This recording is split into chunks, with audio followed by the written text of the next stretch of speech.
And welcome back to the Takeout. Protests in Minnesota and across the country are continuing following last week's deadly ICE shooting. We're joined now by Virginia Democratic Congressman James Walkinshaw. Congressman, thank you very much for being here. I understand that you stopped by an ICE protest over the weekend. I'm curious what you heard there. That's right. This weekend, thousands of my constituents in Virginia lined the streets to protest the brutality that we've seen from ICE and from Trump's mass deportation agenda.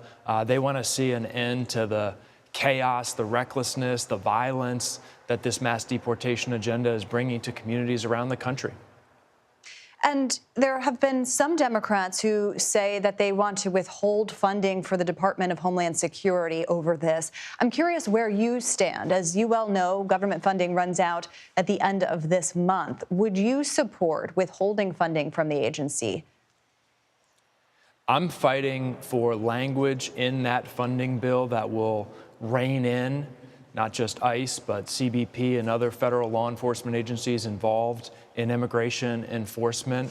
And yes, if I'm not satisfied and don't get the restrictions that I think are necessary, I'm willing to vote against funding of that particular bill. And what kind of restrictions specifically are you hoping for?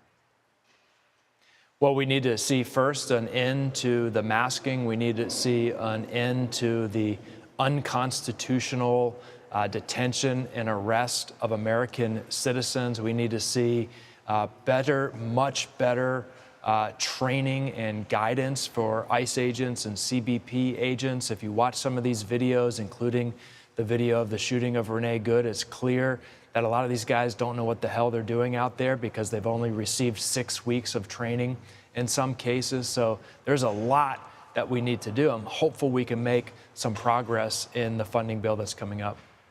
And speaking of legislation on Congress, just to switch gears here, as you know, the House, including yourself, voted for an extension of those Obamacare premium subsidies for 3 years.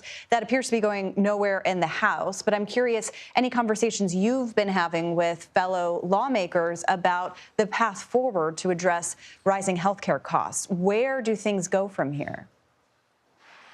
That's right. After months and months of dogged effort from House Democrats, we got enough Republicans on the discharge petition to force a vote on that 3-year extension, passed with a, I think, stronger than expected bipartisan margin, 17 Republicans in the House joining Democrats. The Senate should take that bill up and pass it and put it on the president's desk. You're right. It doesn't look like Senate Republican leadership is willing to do that. They're now on the, I think, 16th year of trying to come up with the Republican alternative to the Affordable Care Act, the Republican health care plan. They haven't been able to come up with it in 16 years. I don't think they're going to come up with it this week or this month. They should pass a clean extension of the tax credits. And then if they need another 16 years to debate amongst themselves about their health care plan, they can go about their business and try to do that. A lot of Republicans say that the 3-year extension is just a non-starter, that they want to see more reforms to the healthcare system. Would you be supportive of maybe a shorter, more temporary extension coupled with some reforms? Would you be open to something like that? I would vote for a shorter extension of the tax credits with reforms, as long as those reforms don't do damage to the program and damage to the tax credits that thousands of my constituents rely on. So I guess it depends what you or those Republicans mean by reforms. I think it's important to note Republicans haven't been able to decide amongst themselves what these reforms are that they could support. So they haven't been able to bring anything forward and put it on the table in a serious way. Unless they can do that, they need to get behind a clean extension. And the big news today, obviously, is the Justice Department's apparent investigation into Jerome Powell. I'm curious, from your standpoint, first, what you make of that, but also, is there anything that Congress can do here? Well, look, I think it's part and parcel of Donald Trump's approach. When he doesn't get what he wants, he takes his bullying to the next level. He's attempted to bully the Federal Reserve and Federal Reserve Chair Jerome Powell through the media and rhetorically for months now. That didn't work, so now he's ratcheted up the pressure and taken that bullying to the next level of threatening a absurd criminal prosecution.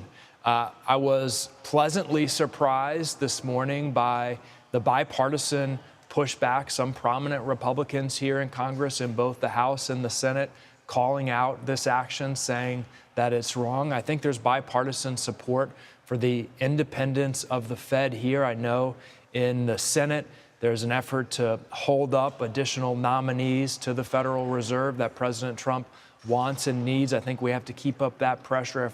We have to look at ways to use the appropriations process to prevent the president from diminishing the independence of the Federal Reserve. And this is important to American families. If we don't have an independent Federal Reserve, the economic chaos created would be significant and will be yet another action by Donald Trump to drive up costs on hardworking American families. That's what the impact will be. Yeah, it was interesting to see the bipartisan pushback today on Capitol Hill. Congressman James Walkinshaw, thank you very much for your time. We appreciate it. Thank you.